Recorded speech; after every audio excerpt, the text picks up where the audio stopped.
Nearly finished, Lorne. The new play is brilliant. The sun is shining. My friends are adorable. Now what can I do for you?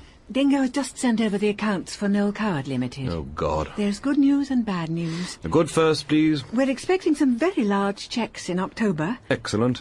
Unfortunately, today is the 3rd of March. Now the bad news. I shall not wince nor cry aloud. We are overdrawn by £19,000.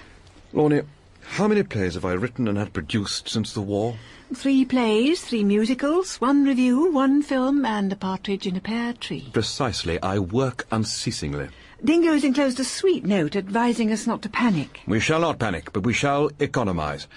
Cancel my account with Charbonnel and Walker. A few boxes of chocolates will hardly make much difference. A cream centre here, a cream centre there, it all adds up. Lorne, no, sorry. I've got an importuning American on the phone. From New York, Mr. Joe Glaser? I remember him, a nervy little go-getting agent. He turned up at the Café de Paris last summer. He says he has an offer that Noel can't refuse. I'll handle him. I can handle him, Lorne. Mr. Glaser. I've done the deal. Which deal is that, Mr. Glaser? Vegas. The Desert Inn. I've booked you into the main room. You open June 7th. 4-week engagement. Mr. Glaser, as I explained to you in London, as indeed you saw with your own eyes, my material is sophisticated, my delivery quicksilver, my singing style idiosyncratic, my persona indelibly British. So I hardly think that a Las Vegas audience would be in the least responsive. They'll pay you $35 grand. $35,000? For the month? Per week. Mr. Coward? Mr. Coward? Hello, operator? Operator, you gotta reconnect me.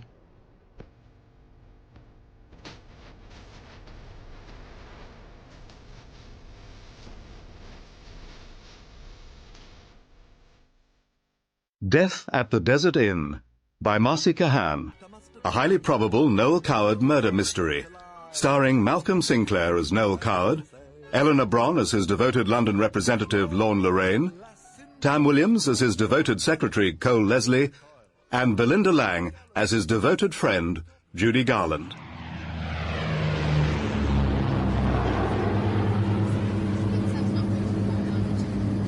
Where are we now? Nebraska. That's what you said an hour ago. Have you forgiven me yet? For your shaky sense of geography. For dragging you halfway across the world to witness what may be the most humiliating disaster of my career. Las Vegas is reassuringly far from London. The world is getting smaller all the time. When they boo me off the stage in the Mojave Desert, my enemies should be raising a glass in Piccadilly Circus. And if that's how you feel, we must cable Mr. Joe Glaser at once and tell him the deal is off. 35 grand a week, Lorne. They can throw beer bottles at me for that salary. In all the years I've known you, you've never done anything for money. I've never needed to before now. But if I'm not careful, I shall end up in a bed-sitting room in Battersea. A moth-eaten dressing gown round my knees, looking forward to my next cup of Ovaltine. I adore Ovaltine. So do I. Where is Cole? He's found himself a window seat at the back. He's boning up. A glossary of American English? Gambling without tears.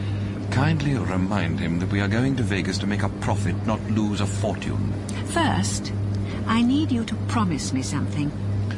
I'm listening, Lorne. No espionage or detective work. I can't help it if I'm versatile. A great talent for nearly getting yourself killed. I promise you, Lorne, I shall do everything in my power to remain alive. That is not what I requested.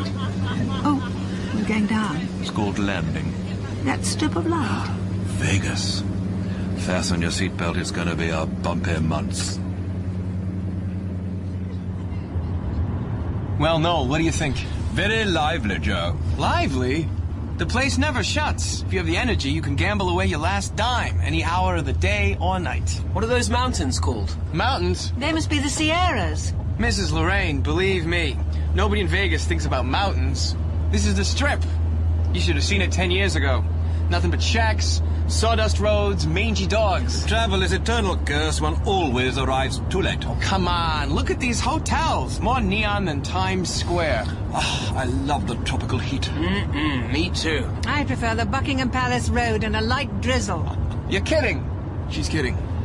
The old deadpan, right? Mrs. Lorraine has been known to succumb on occasion to the old deadpan. It's my only defence against this American opulence. I think it all looks perfectly luscious, Mr. Glaser. I always knew there was the lotus eater in you, Colin. Jeez, the way you people use the English language.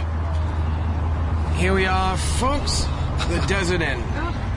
Your home away from home. With my name in 20-foot-high neon on the front lawn. Tremendous. You can rest easy, Mrs. Lorraine. It's fully air-conditioned, 24-hour room service, TV and fridge in every room. Oh dear, oh dear. You're kidding. Wait, you must be kidding. The old deadpan, Joe, you'll get used to it.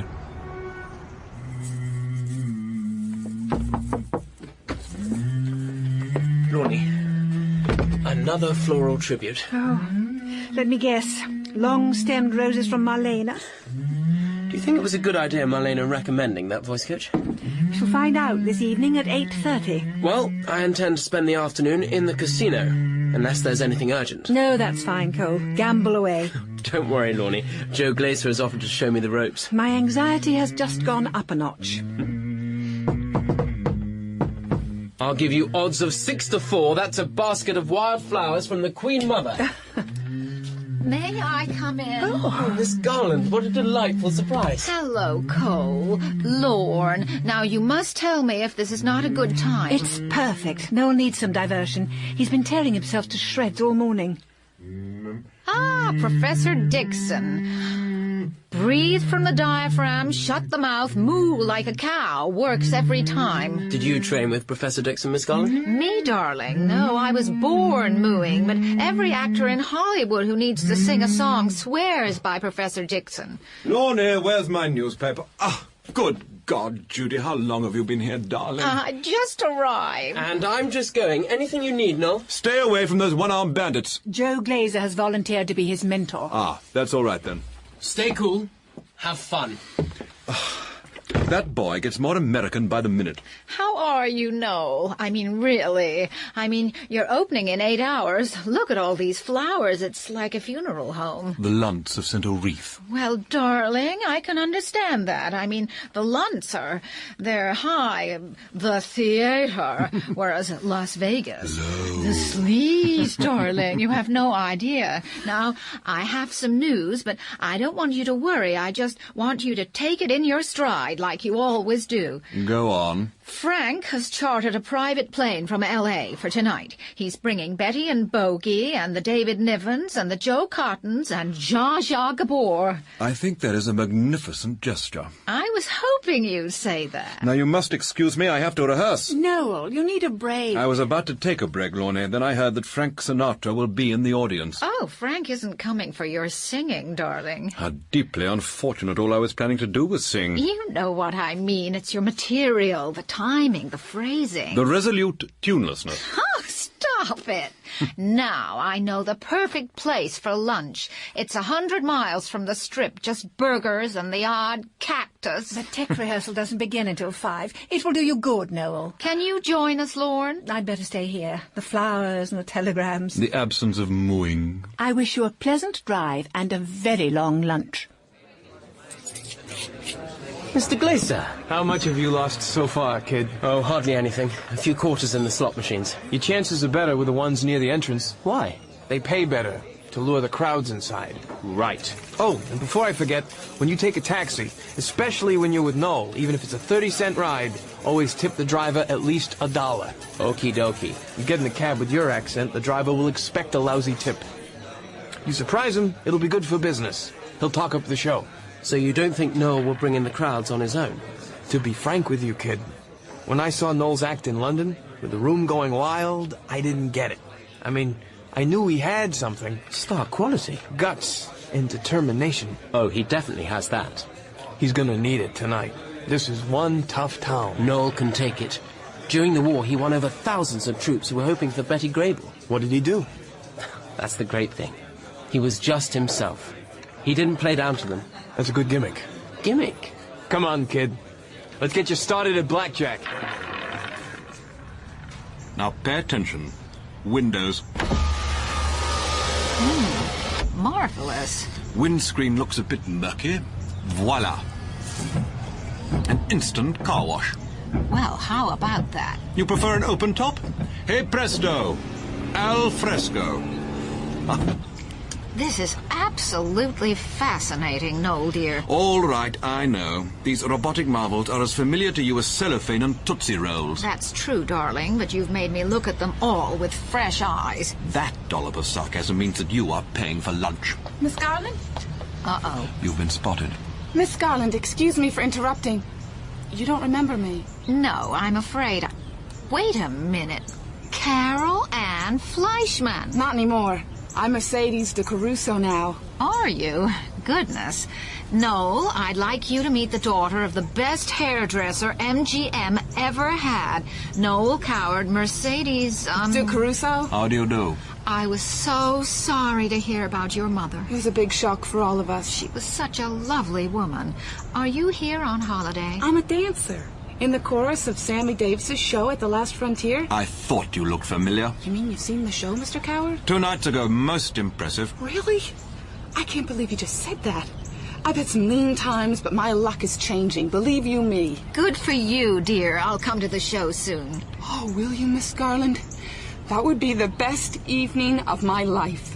Dancing with you in the audience? I would never miss the chance to see Sammy. Sammy! I'm in Sammy's show. Sorry, I must go. Well, well, small world. Why do you think she ran away? Oh, she's probably late for rehearsal. She suddenly looked frightened. And I suddenly feel famished. Does this car actually go anywhere, or is it just for show? For show, I have no idea how to drive it. Keep to the right. I'm feeling very British this morning. Fine, darling. Keep to the left, and when a state trooper pulls you over, you can deal with him. That's awfully generous of you.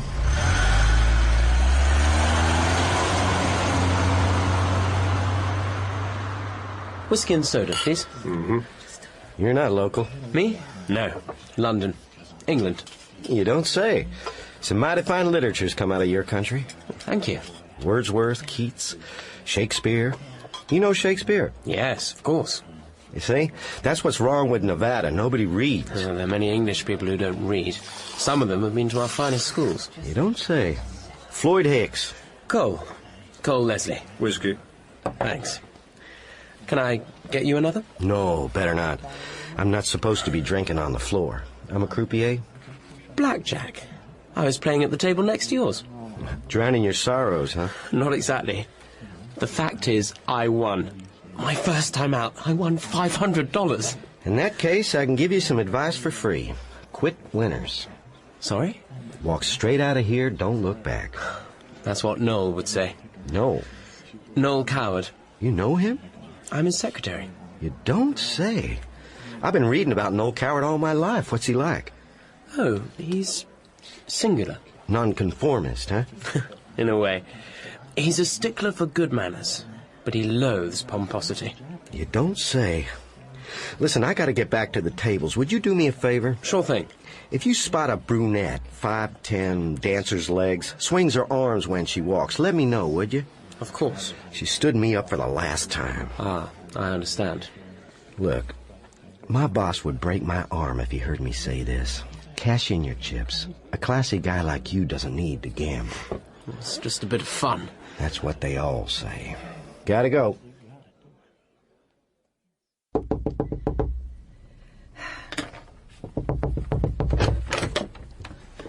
May I help you? Is this Mr. Coward's room? Yes. Would you please give him this? Oh, there must be some mistake. We're not missing any luggage. Please, just take it. I'm afraid I can't accept this until you tell me what it contains and who you are. I'll explain later. Please, just give this to Mr. Coward. Oh. Well, really. Terrifically healthy. A charcoal grill burger once in a blue moon won't kill you, darling. I've been as good as gold recently. Nothing but a tiny amount of cottage cheese on a lettuce leaf. You look marvelous. What have they signed you up for? 2 shows a night, 6 nights a week? 7 nights a week, a dinner show. Oh, you know about the dinner show. 8:30 p.m. What else should I know? Well, darling, it's quite literally the dinner show. I mean, your audience is there, tucking into their chicken pot pies and their baked Alaska. While I'm up on stage singing my heart out. Singing your heart out, and the forks and knives are clanging, and the plates are smashing, and the vino is flowing, and what can I tell you? It's Vegas, so most of the diners have been gambling all day, which means that most of them... Have been losing all day. Exactly. Charming. Now, the second show... Midnight, they've had their dinner, so there's no crockery to contend with, but this crowd have had another 3 hours at the tables where they've managed to lose their suburban bungalow and their children's college tuition. And they've been drinking. Oh, they're always drinking. And there you are, up on stage... Singing my heart out. Singing your marvelous, sophisticated song. I get the picture.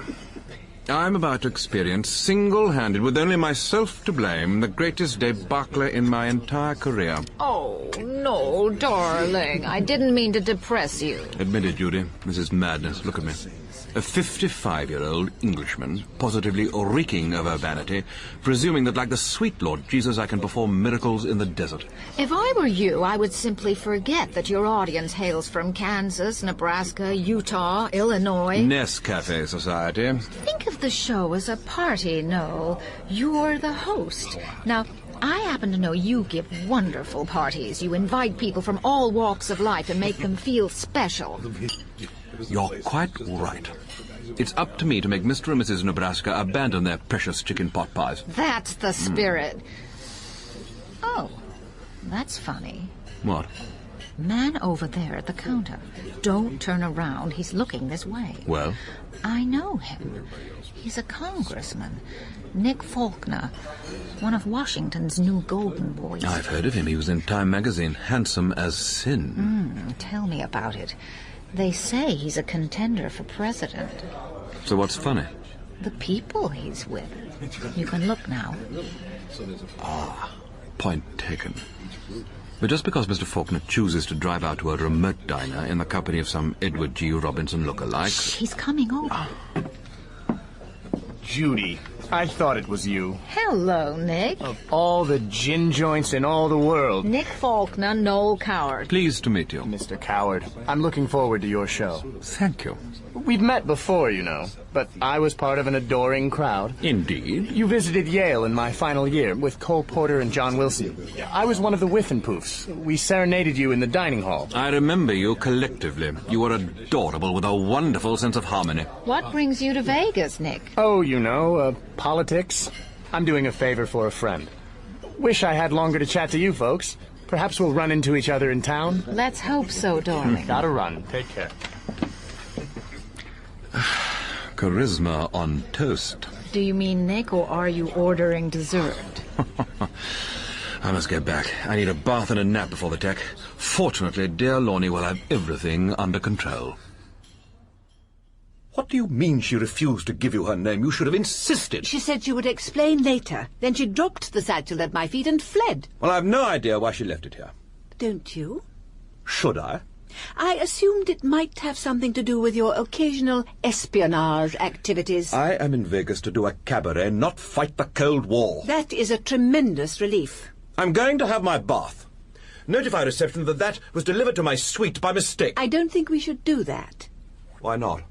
Because this satchel contains, and this is a rough estimate, hundreds of thousands of dollars. What? See for yourself. Crikey. Who are you calling? I know what I'm doing, Lorne. The girl was terrified. We should wait until she gets in touch. Hello? Reception. Would you please page Mr. Joe Glazer and ask him to contact Mr. Noel Coward? That's right. Tell him it's rather urgent. Oh, geez. Holy Mother McCree. There must be 300,000 here. I wish I could report that it was a gift from a plutocratic admirer. Mrs. Lorraine, the dame who handed it to you, what did she look like? Tall, very slim, early 20s. She was wearing a headscarf and enormous sunglasses. There are hundreds of girls answering to that description down in the casino. This particular girl was shaking with fear. Look, it's obvious this dough has gone astray, And the girl is trying to take advantage of the situation. A cogent analysis. Now, I would be grateful if you would remove it, Joe. I can't do that. You mean these potatoes are too hot to handle? Cole, please, you are not in a B-movie. Now, Cole's right. The satchel is hot. The thing is, I got into trouble once. Chicago. Big trouble. Narcotics. Cole? Sorry. I've been legit for years. So I can't walk around the hotel with this in my hand, and I can't call the police because that's gonna annoy the people this money belongs to, and before you know it, I ain't gonna be legit no more. In that case, Mr. Glazer, what do you advise we do with an unsolicited 300,000? Hang on to it. Maybe it would be safer in the closet of your bedroom, Mrs. Lorraine. If you think so. Don't spend it all in one place, Lorne. No, please. This is not a laughing matter. I'll make some inquiries. It might belong to the Guatemalans. The Guatemalans? I never said that. Forget I ever said that. What about the Peruvians? No, please. You're giving me heart palpitations. My dear Joe, you're not the only one. I'm opening in 5 hours. Cole, you okay? I've just remembered something. Judy and I met a girl in the parking lot this morning. I'm positive she was carrying the satchel. Should I tell Joe? Not yet. Tell Judy I need to speak to her. I'm on.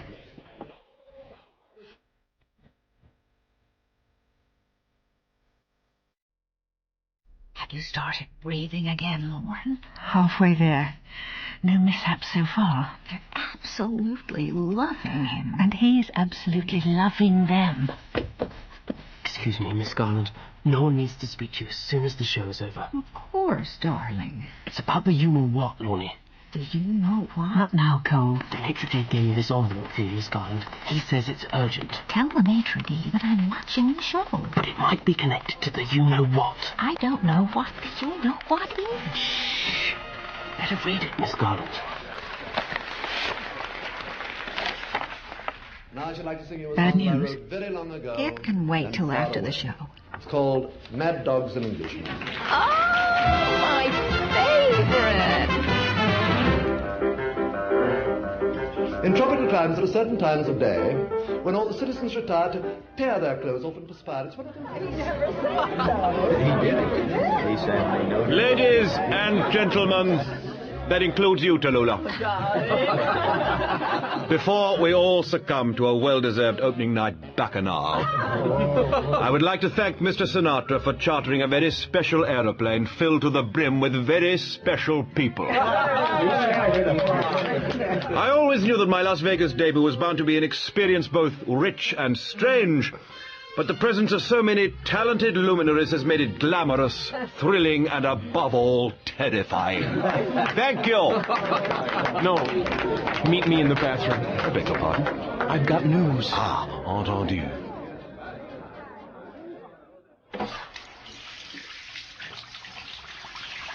This reminds me of Moscow in 1939. Are you really afraid my bathroom's bugged? You never know who may be listening at the door. Zsa Zsa Gabor. She needs the mirror for her mascara. I think I know who may be missing the potatoes. Excellent. Not excellent. Citizen by the name of Babyface Puccini. Funny name. Deadly guy. Well, if the potatoes truly belong to Mr. Puccini, I would be more than happy to return them. That's just it. Puccini will want to investigate how you got them. I shall tell him the truth. Mysterious broad dumps them in your suite.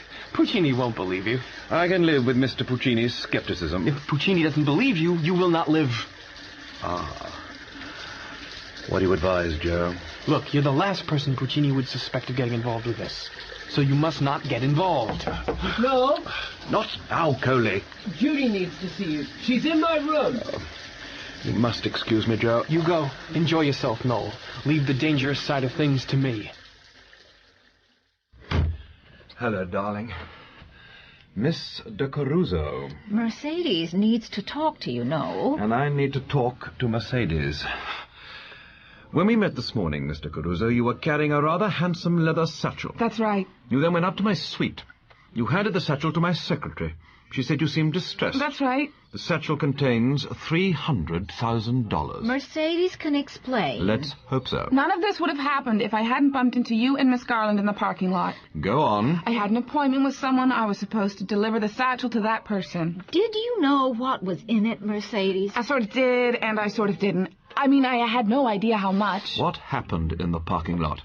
You broke off our conversation somewhat abruptly. That's because I saw another person, a person I was hoping to avoid so that I could keep my appointment with the person I had the appointment with. And the unexpected sight of that second person prompted you to scurry up to my suite and dispose of the incriminating Luca. Excuse me? He means the money. Oh, yes, I had to get rid of the money.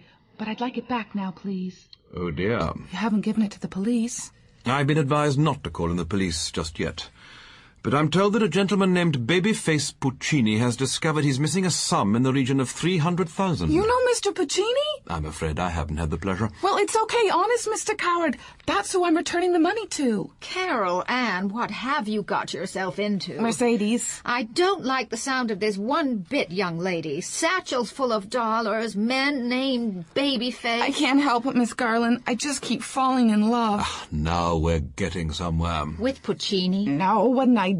With Floyd, first of all. He's a croupier at the casino here. Floyd's very cultured. He got me to change my name to Mercedes, and he showed me how not to slouch. You know, I was self-conscious about my height, and he got me to read F. Scott Fitzgerald and Pearl S. Buck. Higgins to your Eliza. No, his name is Hicks. Floyd Hicks. Well, all that sounds marvelous, dear. It was for a while, but the thing about Floyd, he's terribly possessive. I mean, if we were at a coffee shop and I smiled at the busboy, I wasn't smiling at the busboy, I was just smiling, and the busboy happened to be in my range of vision. Floyd would get upset. He'd go berserk. It was very tiring trying not to smile at anyone. That's why when I met...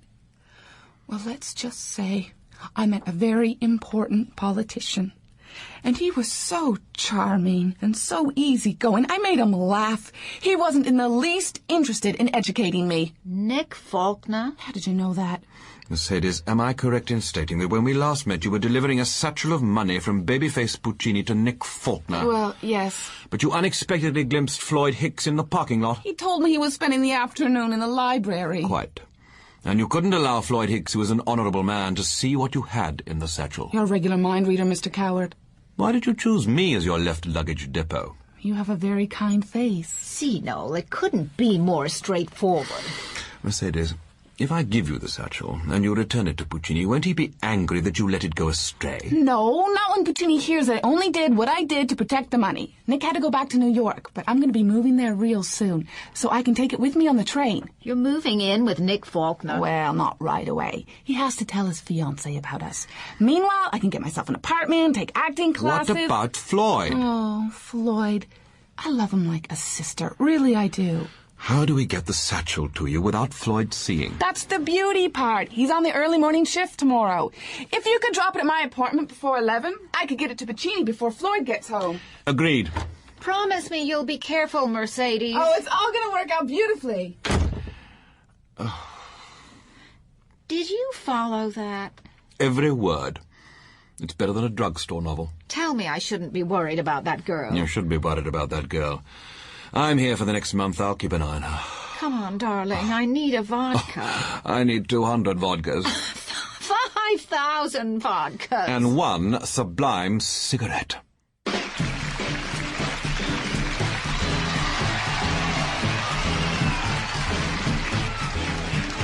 So you met someone who set you back on your heels. Goody, goody. You met someone and now you know how it feels. Goody, goody.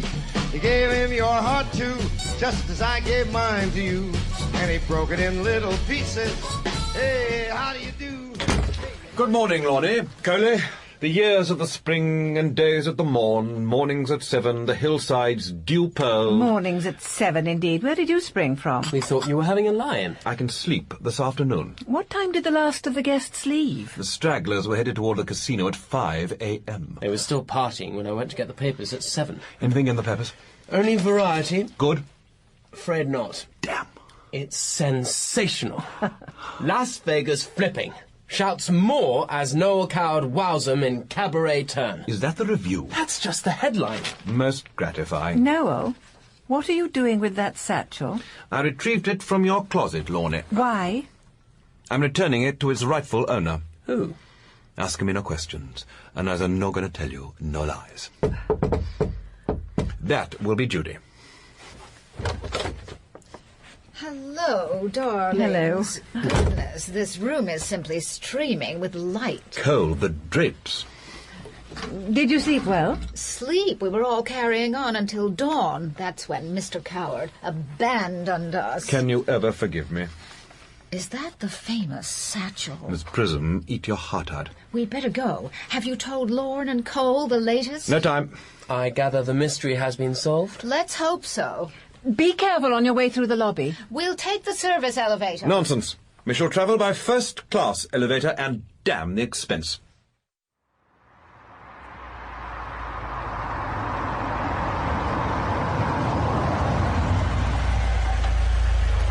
This is the street. Number 34 must be down there on the right. We'd better go the rest of the way on foot. Noel, are those police cars? Yes, 3 of them. And a crowd of spectators. What should we do? You'd better stay here. You might be recognized. I'll mingle with the crowd and see what I can find out.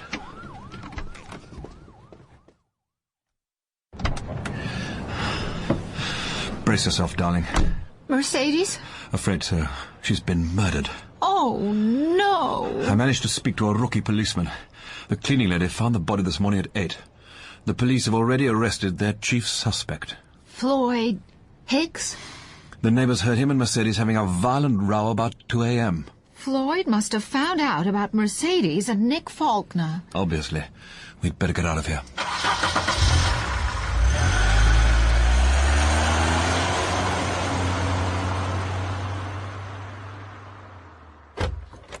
No, thank goodness you're back. You still have the satchel.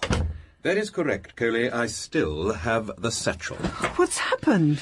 The girl who thrust it on you yesterday was murdered early this morning. Who was she, Noel? A dancer, Mercedes de Caruso. We drove to her apartment as arranged, intending to return the satchel to her, so that she could restore it to Babyface Puccini. Who is Babyface Puccini? I don't think we'd care to know. We were too late. The police had the place cordoned off. Did you tell the police about the money? No. It might have been awkward explaining why we had kept it so long. And there's a prominent politician involved. Who? He's definitely a suspect. You gave me your word, Noel. No detective work for the duration. You were the one who accepted the hot potatoes in the first place, Lorne. I know that. I regret it deeply. But the phone hasn't stopped. The New York Times would like an interview on your impressions of Las Vegas. Heat, space, noise, excess, intrigue. Better not mention intrigue. Life magazine wished to photograph you in the middle of the desert, dressed in a dinner jacket, holding a teacup. Why not? It'll make a splendid Christmas card. Goddard Lieberson from Columbia Records would like to record 3 consecutive shows, then edit them into a long-playing record. Terrific. Yes to all 3. Now, I'd better hide this infernal satchel in your closet, Lorne. I'll come with you. There's safety in numbers. Do they have any idea who murdered Mercedes, Noel? They've already arrested someone. Mr. Babyface, you know who? No, her insanely jealous boyfriend, Floyd Hicks. He's a croupier in the casino here. Floyd Hicks? I know him. Oh. I met him yesterday in the bar. He's a big fan of yours. Just what I need, a homicidal fan. I can't imagine him murdering anyone. Why not? He doesn't look very strong. He's mad about poetry, and he's a croupier who doesn't approve of gambling. One of the enigmas of the human condition, Coley. The most sensitive and literate among us may suddenly snap and lash out. Well, it wouldn't hurt for us to talk to Floyd, hear his side of the story. As Lorne would tell you, that's what his lawyer is paid to do. But what if he's innocent, and the police intend to pin the rap on him to get an easy conviction? Here, you take care of the potatoes. I need to find Judy. You mean you're continuing with the case? Of course. Some things are more important than show business. Whatever you do, don't tell Lorne. Look, I don't understand this. What are you all doing here? We met yesterday, Mr. Hicks, at the Desert Inn. Mr. Coward heard you'd been arrested, and he told Miss Garland. The desk sergeant is a huge fan of the Wizard of Oz, so he kindly allowed us to see you. I remember Mercedes from when she was a little girl. You knew Mercedes? I knew her mother. She would bring Mercedes to the studio. She was a very solemn little girl with huge eyes. Mr. Hicks, Floyd, we thought perhaps we could help you. No one can help me. That depends on you. Have they provided you with a lawyer? I don't want one. Does that mean you're pleading guilty? I am not guilty. I knew it. What happened last night, Mr. Hicks? I knew Mercedes was two-timing me, only I wasn't sure who with. Last night she comes home, she's overexcited like she's been drinking. She tells me she's been seeing this congressman. Nick Faulkner. You know him, too? Miss Garland and I have both met him recently. Please go on. Mercedes claims Faulkner's in love with her. He's moving her to New York. I tell her he's stringing her along, but she wouldn't listen. Look, I was real mad. I can't deny it. You lost control? No. I was yelling my head off. We both were. There was this pounding on the back door, so I start shouting, "If that's you, Faulkner, you better not come in here." But Mercedes, she says, Faulkner's gone back east. That must be Babyface Puccini with his gang. What does Babyface want with you? It's about the money, she says. What money? The money for Nick. Well, by now, whoever it was stopped pounding. They're broken a window. So Mercedes says, "Look, I need to talk to them. They mustn't know you know about this. Go out the front and meet me at the diner on the corner in half an hour." When did you find out she was... I waited at the diner for nearly an hour. I was scared. I knew I shouldn't have left her, but then another part of me was saying, "You're a sap. It's not Babyface she's with, it's Faulkner. We're both in bed right now laughing at how they've outsmarted you." So I crept around the house. It was dark, and when I peered in a broken window, there she was. Did you go inside? I went to work. The early shift at the casino. I just concentrated on dealing the cards. So you believe that the killer was Babyface Puccini? A person doesn't make statements like that in Vegas and expect to live. Simply nod your head if the answer is yes. There are other suspects. Indeed. Maybe a certain congressman wasn't going over to Mercedes' place to sleep with her. Maybe he was there to play a goodbye scene. Maybe the scene turned nasty. Oh, you're a playwright, Mr. Coward. You can imagine it better than I can. No.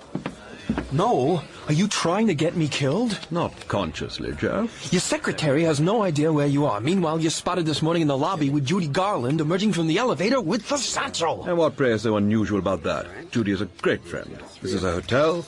Hotels, by definition, have elevators and people emerging from them at all hours of the day or night carrying satchels. Babyface Puccini knows you've got the money. Ah. He wants it back. Tell him he can't have it. He'll kill me. Then he'll kill you. Tell him he can find me in the steam baths. The steam baths? Are you nuts? Your name is at the top of the list in Puccini's pocket. Excellent. I look forward to meeting him.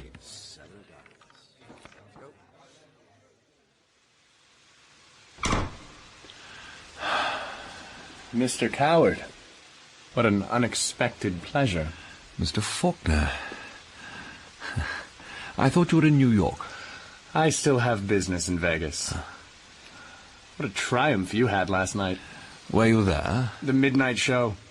I wish my fellow Whiffenpoofians could have joined me. Are you still in touch? Most of them are on Wall Street. I rely on them for my campaign. Expensive things, American political campaigns. Oh, it's easy if you're Jack Kennedy with Papa Joe the bootlegger behind you. Can't you rely on your own silver spoons? My parents didn't have 2 nickels to rub together. According to Time magazine, you may be president one day. I sincerely hope so. Though, God knows it's complicated. You need satchels full of money and the appropriate wife. I've been engaged for a year now. A Park Avenue girl, Scarlett O'Hara waist, Mary McCarthy mind. She's in Venice, researching Giorgione. If I win the nomination, she's going to have to promise me she will never mention Giorgione again. A noble sacrifice. Is it my imagination, or is the golden boy of American politics depressed this afternoon? I'm pretty low. Some bad news. Mercedes de Caruso. How many other people know about me and her? I've no idea. Were you in love with her? Have you read the Kinsey report? I've scampered through it. Sex can be very complicated. And your looks, it shouldn't pose much of a problem. Well, that's just it. I'm not merely voracious. I'm omnivorous. Indeed. What about you? Have you ever been confused sexually? Never. You always knew you were... Always. You haven't answered my question. Were you in love with Mercedes de Caruso? God, no. She was a great kid, though. Any idea who killed her? She had a live-in boyfriend with a mean temper. Case closed. She told me you had promised to break off your engagement and live with her in New York. The things we have to say in order to get laid. You didn't merely get laid. You found yourself a first-class courier for your campaign funds who lost her life trying to help you. There's a rumor going around that you have the suitcase, Mr. Coward. Who killed Mercedes? If I were you, I would surrender the suitcase and get on with enjoying your latest triumph. But you are not me, Mr. Faulkner. Wait, what are you doing after the midnight show? Scrambled eggs in bed with my 2 secretaries and Judy Garland. What? You heard me. You're turning me down? Emphatically. But I know you won't take it personally, Mr. Faulkner. You never do.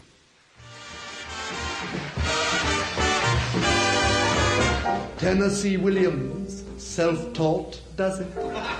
Kinsey with a deafening report, does it? Let's do it. Let's fall in love. 4 shows down, my darlings. A mere 52 to go. Don't count them. It's bad luck. What happened this afternoon, Noel? Joe Glazer informed me that babyface Puccini knows that we have the satchel. He wants it back. Well, who can blame him, darling? Why don't we give it to him and return to our own humdrum, cosmopolitan, decadent lives? Because Floyd is still in jail, wrongfully accused of Mercedes' murder. We're not absolutely certain of that. He may be lying. That's true. But so long as we have the satchel, Puccini will be trying to communicate with us. Communicate? Gun us down in the lobby. You have a lurid imagination, Lorne. You think your celebrity makes you invulnerable? I think my detachment makes me invulnerable. 3 suspects. Floyd Hicks, prone to jealous rages, possibly murderous ones. But I have my doubts. Babyface Puccini. Well, the name says it all, really. Precisely. From Puccini's point of view, Mercedes failed utterly in her job of courier. He murders her pour encourager les autres. To what, darling? To discourage others from stealing from the mob. You said there were 3 suspects. Nick Faulkner. He has a blue-chip political reputation to protect. Mercedes' failure to make a clean delivery of his dirty campaign funds, not to mention her romantic delusions about him, would make her eminently killable. Killable? It is 2 o'clock in the morning, Lorne. I have done 2 shows back-to-back brilliantly. I am allowed to say killable. But Nick is in New York, darling. Nick is in Vegas. He never left. What should we do next? Ever heard the phrase, a good night's sleep? Oh, I'd much rather stay up and do some detecting. Me too. No. Lorne is right. Nothing more to be done tonight. So long as we have the satchel, they are bound to stay in touch.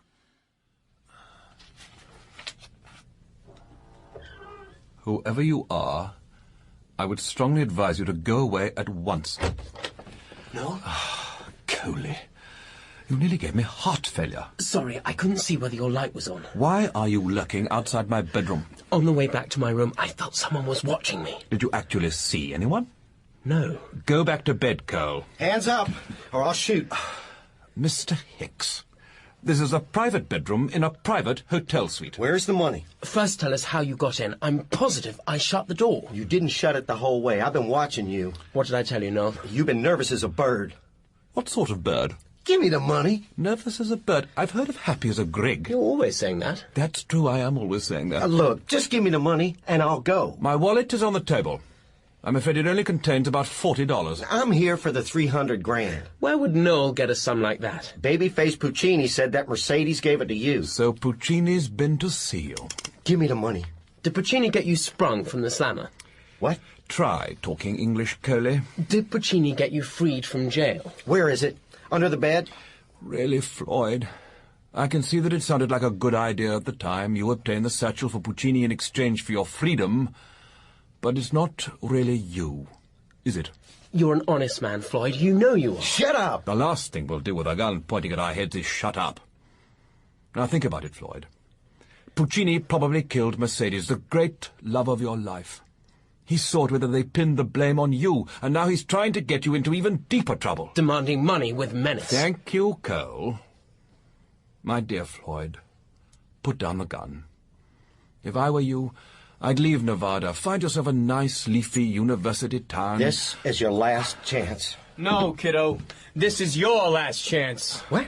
Okay, cowboy, put down the gun. Get your hands up. Cole and I had the situation well under control, Joe. Tell it to the Marines. Noel, Coley, is everything all right? Just fine, Lonnie. Do you know this fellow? His name is Floyd Hicks. Okay, Floyd Hicks. Are you insane prowling round Noel's bedroom with a gun when he's just done 2 exhausting shows and he has 2 more to do tomorrow and the day after that? The man mean nothing. What you know, you know. What? He's taking refuge in silence. Act 5, Scene 2 of Shakespeare's Othello.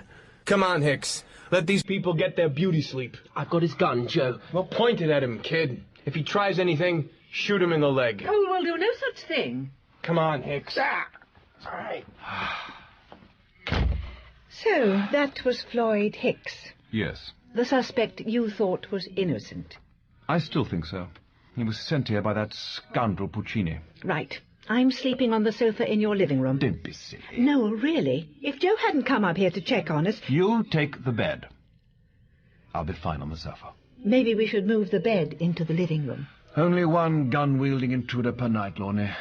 Even in Vegas. Why am I doing this? I have 300,000 in cash. I could pay off the overdraft, then head for the green hills of Jamaica, and nobody would ever find me. Oh. That was the best one yet. Oh, think so? Joe says the management is ecstatic. Your songs make everyone feel so good they go right back to the casino. Hooray for me. Are you all right? You and Lorne are driving me around the bend. What have we done now? This endless solicitude. Joe says that as long as you persist in hanging on to the you-know-what, you're an obvious target. So it's Joe who's enlisted you both as overzealous nursemaids. We're just trying to be on hand in case anything happens. I wish you would try being a little offhand. No, are you all right? Too late, Lorne. I am quite dead. Is he being difficult? Impossible. 10 minutes of solitude. That's all I ask, to have a shower and a cigarette and a silent meditation on my earth-shattering success. Will you keep the door locked? I shall keep the door locked. Then you may take your shower in peace. Mr. and Mrs. Ira Gershwin are waiting for you in the bar. Thank you. Tell them I will be out shortly. Noel, are you sure you don't want me... Arrivederci, Coley.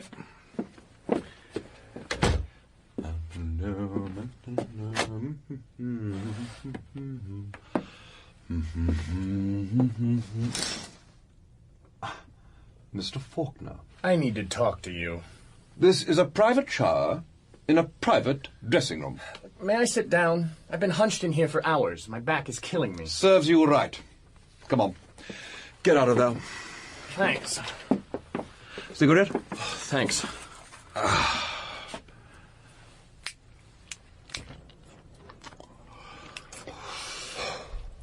What can I do for you? You know how much I admire you. What do you want? You are wrecking my political career. I am indifferent to your political career. Babyface Puccini wants his money back. To give to you? Possibly. Assuming I can convince him that Mercedes and I weren't planning to abscond with the funds. Who killed Mercedes? Her killer is safely back in police custody. How convenient for you. You think I killed her? Mercedes knew too much. You made her promises you had no intention of honoring. Mr. Coward, really? Is it likely that I would endanger everything I've worked for with a sordid murder? You told Mercedes you were returning to New York. You stayed in Vegas and watched the midnight show. Then you drove to Mercedes' flat in the early hours of the morning. Is that what I did? You were nervous about the satchel. She said it was in safe hands. You knew that wouldn't satisfy Puccini. Mercedes reminded you about New York. You rebuffed her. You couldn't disguise the contempt you really felt for her. Contempt? I was crazy about her. She became hysterical. You hadn't gone over there with the intention of killing her. We did hypotheticals in law school. They're great fun. Mercedes needed to be silenced. Maybe she did. But there are people in this town who could have done that more effectively than I. Are you saying that you arranged for that wretched, deluded, lovely girl to be murdered? That's something you will never know, Mr. Coward. The first rule of playwriting. What's left unsaid is always more potent. The first rule of politics. Always leave the guns to the pros. Finally, a covert confession. At the time of the murder, I was in the casino, losing nearly $2 grand at craps, roulette, and poker. How lucky for you. No, everyone's waiting. Come in, Judy. Cole and Lorne are getting the heebie-jeebies. Hello, Nick. Judy, I apologize for monopolizing him, but I couldn't leave Vegas without saying goodbye. So you're finally leaving town, Mr. Faulkner? The overnight train. My associates will be in touch. You have just watched the murderer walk out of here scot-free, darling. Shouldn't we stop him? He's single-minded, self-obsessed, ruthless. Well, really, darling, you're describing every man I've ever fallen for. With a cast-iron alibi. So what can we do? I need to make a few phone calls. Then tomorrow, you and I shall take a little drive into the desert. Why? Those delicious hamburgers. I'm world weary, living in a great big town. I feel as if I'm in a movie. You are now. Mr. Puccini has just come in. Is he alone? Yes, but rest assured he has the place surrounded. Has he seen us? He's trying to stare me down. You're sure it's Puccini? Here he comes. I believe you picked up that satchel by mistake. Not exactly. Hand it over. Not yet. Care to join us? This is Miss Garland. Miss Garland? I am your biggest fan. Well, that's just swell, Mr. Puccini. No names. Sorry. Would you care for a burger? My doctor forbids it. Oh, that's too bad. I assume French fries and milkshakes are also prohibited. I'm not hungry. Really? I'm always hungry. Oral, what's it called, Noel? Gratification. That's it. Cigarettes, drinks, those little cheese squares on Ritz crackers. Canapes. Don't you just adore canapes? Enough persiflage. The satchel. On one condition. I admire your chutzpah. That means nerve. I know, a fine old Italian expression. Who said I was Italian? Puccini? No names. What is your condition? Floyd Hicks. Nebbish. That means non-entity. I know. I would like you to get him released from jail. Why should I do that? Because he's innocent of the murder of Mercedes de Caruso. Well, is that so? You know it so. My friends tell me you are a show business legend. Your friends are terrifically sweet. You know my friends? Noel is a genius. Darling. No, it's true, Noel. Everyone says so. He's been a star since 1930. 1924. He wrote and acted in this amazing play called The Vortex in Chelsea. Hampstead. How old were you, Noel? 24. And ever since then, I don't think there's been a year when he hasn't given us something marvelous. Is that so? Compulsive creativity. I can't stop. So why should a show business legend care about a nebbish? Ordinary human decency. What's in it for you? A warm glow when I'm tucked up in bed at night. Okay. I'll rescue the nebbish. The satchel. One more thing. Careful. I am not a patient man. Nicholas Faulkner. Who? An up-and-coming Washington crusader. Has he told you about his plans to investigate organized crime in the gaming and hotel industries? What? Mind you, it's doubtful he would have mentioned that to you. Not until he's re-elected. Son of a bitch! Nobody double-crosses Puccini. The satchel. Thank you. I wish you both continued professional success. And the same to you. From your mouth to God's ears. You okay, darling? Happy as a grig. Now remember, none of this happened. Of course, darling. Nothing ever happens in Las Vegas.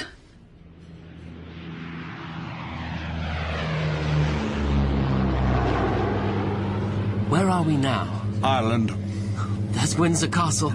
Look, Lorne, masses of clouds. Oh, wonderful. Say what you like about Las Vegas, Lorne. It was an adventure. Adventures are overrated. At least we quit winners. Good old Vegas. A curious adolescent town in a curious adolescent country. So you won't miss it? I wouldn't have missed it for the world. I'm richer, wiser, and unrepentant. I like America.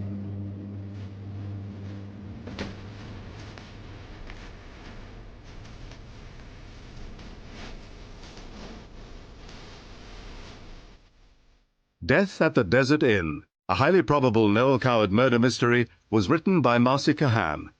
Noel Coward was played by Malcolm Sinclair, Lorne Lorraine by Eleanor Bron, Cole Leslie, Tam Williams, and Judy Garland by Belinda Lang. Joe Glazer was played by Jake Broder, Mercedes de Caruso by Meredith McNeil, Nicholas Faulkner by Peter Swander, Floyd Hicks, Nathan Osgood, and Babyface Puccini by William Hootkins. The director was Ned Shire.